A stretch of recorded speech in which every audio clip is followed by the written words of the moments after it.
Hello, everybody. My name is Abby Segura, and I work with the Study Abroad and Global Engagement Office here at Cal State Fullerton. Thank you so much for joining us for our third and last day of our virtual expo. Just a few reminders before we begin. This session is being recorded, and we will post it on our website as soon as it's available. We will email you. The other thing is that by the end of the day, we will send you via email a survey where we ask if you could please provide your feedback. We would really appreciate that. And finally, everybody attending the session will be included in our daily giveaway, and the winner will be announced today. And Fatima, I don't know if you checked your email yet, but you're actually the winner for day 2. So when you have a chance, email me so you can pick up your prize. And with that, I'll hand it over to Zoe. Awesome. Thank you so much, Abigail, and congrats, Fatima. That's awesome. But thank you so much for being here today. My name is Zoe Crow-Barnes, and I am one of our team of regional directors. And today we're going to be talking a little bit about ISA, the programs that are available to you, some popular majors across CSU, CSU Fullerton in the past. So we're going to cover all the things. I talk very quickly, so if you have questions, I do have access to the chat, so feel free to throw them in the chat or pause and mute yourself and ask, but there will be time at the end for questions, but feel free to interrupt me at any time. Happy to expand on anything I talk about. So without further ado, let's go ahead and get started. Once again, Zoe Crow-Barnes, one of the ISA regional directors. I'm the regional director for the state of California. I'm actually based up in Santa Clarita, which is a suburb north of Los Angeles. So relatively your neighbor. And then I've been with the organization for about 4 years now. And I always like to tell this story before I jump in. But so I was definitely one of those students in college that was highly involved, had a lot of jobs. I actually had 3 on-campus jobs when I was in college. I was heavily involved in Greek life, and I was planning a lot of sorority recruitments and things like that. So I was very busy all the time, and I definitely didn't think that study abroad was going to be accessible to me. And thankfully, I had a wonderful advisor like Abigail who told me that I can do it, that I just have to make room and start to prioritize how to make an international experience possible. So I always like to say that going forward, it's because of people that you meet like Abigail or another student who told you it was possible. So whether it's finances, whether you don't think you have enough time, I'm a story of how we were able to make that work. And I'll talk a little bit about some myths of study abroad, but just wanted to share that about myself as we move forward with the presentation. So who are we? Who is ISA? We are a leading provider of education abroad. And so we have programs in 30 countries. If you look at the big map on the screen, you can sort of get a sense of where we offer programming. So in terms of continents, we offer programs in Latin America, Europe, Africa, and then partnered through our sister organization, Teen the Education Abroad Network, in Asia and the Pacific as well. So hopefully, as you're sort of looking at the map, maybe there's some locations that spark your interest. That's fantastic. Just keep those in the back of your mind, and I'll ask you some specific questions later. But in terms of options available to you, we have a lot of options. There's traditional study abroad, which is what you think of when you are going to a classroom at a host institution abroad. You're taking, classes with other students, and then those classes are coming back and transferring in as credit to your degree plan. That's one option. We also have a lot of different other experiential learning opportunities. For example, we offer internships, and these internships are essentially custom placed internships for any academic major. I like to give this example. We had a paint chemistry major come to us once and say that they needed an internship. And we take your cover letter, your resume, your CV, and we do a short career coaching session with you. And we scout out to find you your custom placement abroad. So we were able to get that paint chemistry student a placement in Santiago, Chile, that fits to their degree and their career goals. So that's internships. We also have what's called service learning. And service learning is essentially when you are plugging into a nonprofit organization around the world. So you can either do this coupled with traditional study abroad classes or a completely independent experience on its own. But I would say these are really good programs if you are in a helping profession. So let's say social work, education, psychology, nursing, healthcare. If you're looking to work at a nonprofit, maybe outside of school, it's a really great opportunity to put on your resume and expand your knowledge in that country. That's actually the program that I did. And you definitely are able to delve into your host community a little bit deeper. We also offer full-time research. So if you are perhaps an honors student, maybe you have to do an honors thesis, or if you're looking to go to graduate school and pursue research, we do offer full-time research opportunities in Europe where you're actually paired with a professor at the university. They're higher ranking schools in Europe, and you do a full semester of research. We offer virtual opportunities as well. Mostly the most popular are virtual internships. So if you're unable to go abroad and you need another opportunity, you still want to get that global experience, you do have virtual internships available to you. And then finally, we have Christian faith-based opportunities. So if you identify as Christian and you want to plug into your local community, as far as, mission work and church connections, that is an option as well. So what do we do here at ISA? We like to say we do everything. The purpose of our organization is to make study abroad as easy on you as humanly possible. So we like to say we have your back from the moment that you are interested in studying abroad. So this moment right here, all the way to when you return home back in California, landing on your plane saying I had the best experience ever. So this is the first step, right? Identifying programs that are going to be a really good fit for you. We've got a team that will help you identify the perfect program for you, whether that be, based on academics, finances, locations of interest, anything like that. You have a program manager that is going to walk you all the way through your process, help you out with enrolling in courses, finding housing. If you have to get a visa, they'll be able to advise you on visa processes. And then we have an amazing on-site staff when you land on site. When you land in the airport, let's say, you're going to Costa Rica, you'll land in the San Jose airport. Belen, our resident director, will be there with a big sign with your name on it. And they will really be your support system, your home away from home throughout your program. And they're really the people that make a difference. A lot of our resident directors have been around for 10, 20 years. They're really great at working with students. So let's say there's a light bulb that went out in your apartment. Call the on-site staff.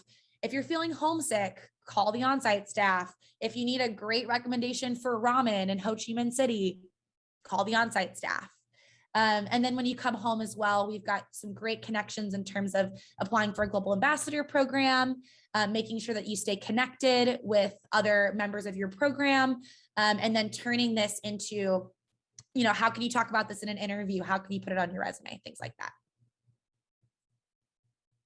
So I just wanted to share quickly the most popular locations that we've seen in the past that CSU Fullerton students have gone on. The most by far is in Spain. Barcelona year to year is our most popular location for CSU Fullerton students, as well as Madrid. This is not uncommon across schools, generally speaking. Spain is actually where we were founded, and it's always where we have the most students enrolled, particularly in Barcelona. So it's not surprising to see that that's the case for your institution as well. Some up and comers that we're starting to see just ones or two numbers, but just thought I would throw it out there. Shanghai and South Korea, specifically Seoul, South Korea. We're seeing a huge uptick, generally speaking, whether it's K-pop or, anime, things like that. A lot of students are connecting to that with Korean culture. Same with Shanghai. We're just seeing these huge influxes of students interested in these two locations. Most popular majors. So majors that we're seeing across the board, specifically, mostly psychology. Psychology is pretty consistent from year to year in terms of CSU Fullerton students. We also have international business and communications as pretty consistent majors. Again, if you're none of these majors, that's totally fine. I just thought it would be interesting for you to see some stats and just to see where other students are going and what they're studying. So 2 truths and a lie. We're going to play a little game here. So of these 3, what is the lie? A, many students don't have time to study abroad. B, only certain majors can study abroad. And C, you can't use financial aid while you study abroad. What's the lie? Feel free to put your answer in the chat. Let me know what you think.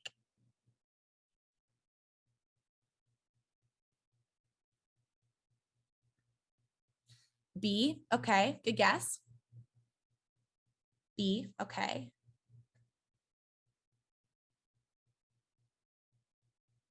Lots of B's. Anybody else have any more thoughts? B, okay, great.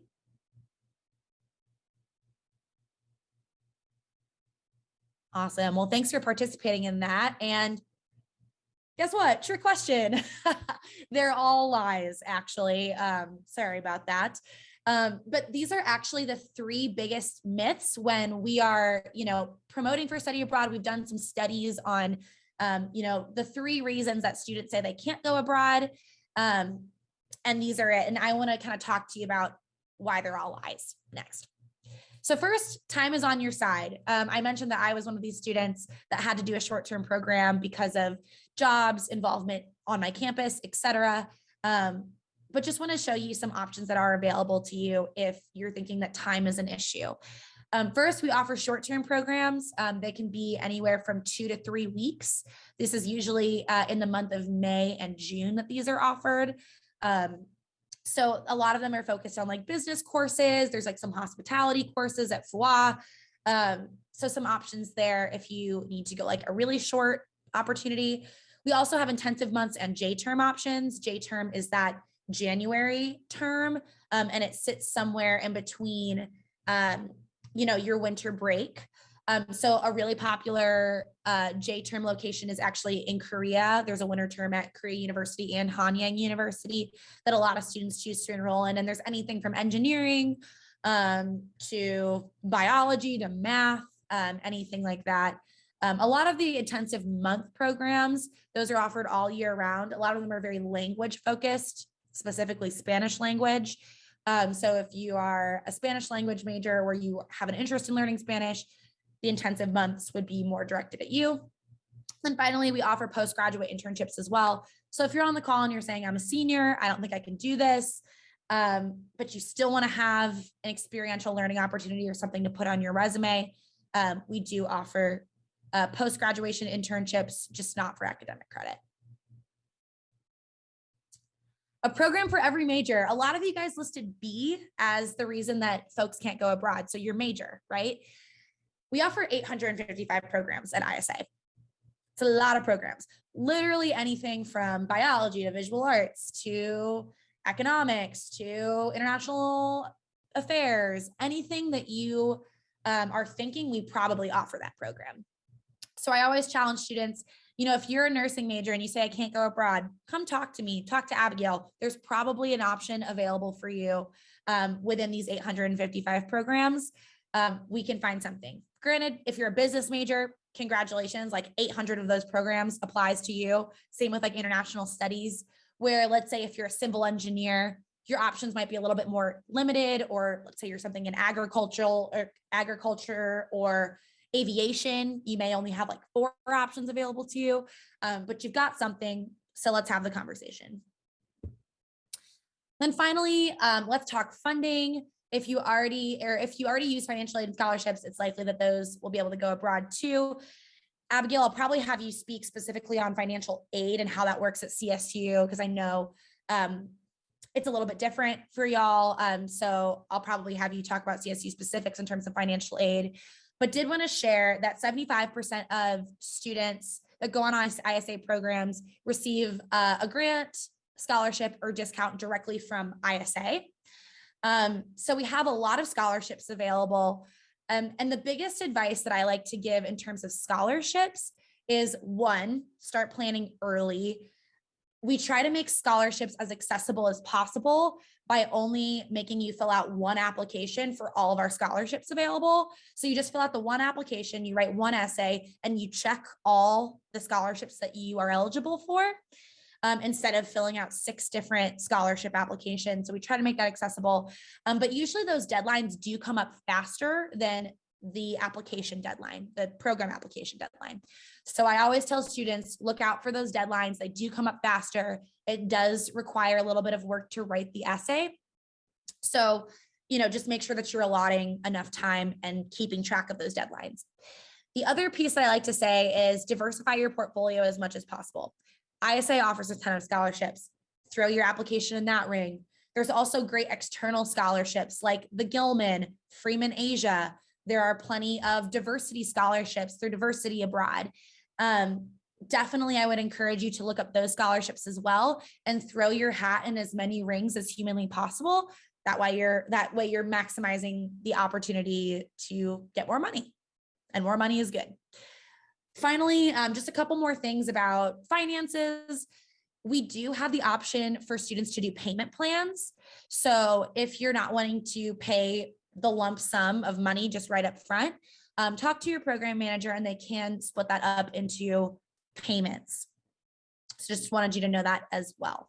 We've got great budgeting tools and scholarship information on the website, especially because the cost of the flight is not included in the program price. Everything else is included except for the flight, but we do have some great budgeting tools in terms of airfare, extra expenses, things like that.